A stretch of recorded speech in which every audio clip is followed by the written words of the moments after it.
मजदूर के जूते। एक बार एक शिक्षक संपन्न परिवार से संबंध रखने वाले एक युवा शिष्य के साथ कहीं टहलने निकले। उन्होंने देखा कि रास्ते में पुराने हो चुके एक जोड़ी जूते उतरे पड़े हैं, जो संभवतः पास के खेत में काम कर रहे गरीब मजदूर के थे, जो अब अपना काम खत्म कर घर वापस जाने की तैयारी कर रहा था। शिष्य को मजाक सूझा।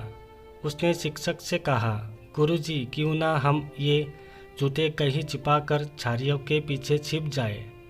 जब वो मजदूर इन्हें यहाँ नहीं पाकर घबराएगा तो बड़ा मज़ा आएगा। शिक्षक गंभीरता से बोले, किसी गरीब के साथ इस तरह का भद्दा मजाक करना ठीक नहीं है। क्यों ना हम इन जूतों में कुछ सिक्के डाल दें और छिपकर देखें कि इसका मजदूर पर क्या प्रभाव पड़ता है। मजदूर जल्द ही अपना काम खत्म कर जूतों की जगह पर आ गया। उसने जैसे ही एक पैर जूते में डाले, उसे किसी कठोर चीज का आभास हुआ।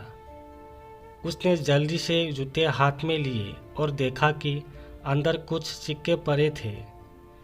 उसे बड़ा आश्चर्य हुआ और वो सिक्के हाथ में लेकर बड़े गौर से उन्हें पलट पलट कर देखने लगा। फिर उसने इधर उधर देखने लगा। दूर दूर तक कोई नजर नहीं आया तो उसने सिक्के अपनी जेब में डाल लिए। अब उसने दूसरा जूता उठाया, उसमें भी सिक्के पड़े थे। मजदूर भाव विभोर हो गया। उसकी आंखों में आंसू आ गए। उसने हाथ जोड़ ऊपर देखते हुए कहा, हे भगवान, समय पर प्राप्त इस सहायता के लिए उस अनजान सहायक का लाख लाख धन्यवाद।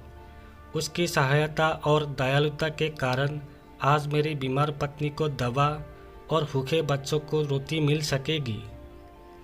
मजदूर की बातें सुन शिष्य की आंखें भर आई। शिक्षक ने शिष्य से कहा, क्या तुम्हारी मजाक वाली बात की अपेक्षा जूते में सिक्का डालने से तुम्हें कम खुशी मिली? शिष्य बोला, आपने आज मुझे जो पाठ पढ़ाया है उसे मैं जीवन भर नहीं भूलूंगा। आज मैं उन शब्दों का मतलब समझ गया हूँ जिन्हें मैं पहले कभी नहीं समझ पाया था, कि लेने की अपेक्षा देना कहीं अधिक आनंददायी है। देने का आनंद असीम है, देना दैवत्य है।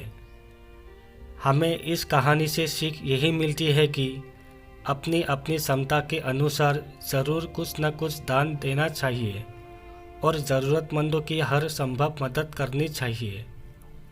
अगर आप लोगों को यह कहानी अच्छी लगी हो तो लाइक, कमेंट एंड सब्सक्राइब ज़रूर कीजिएगा।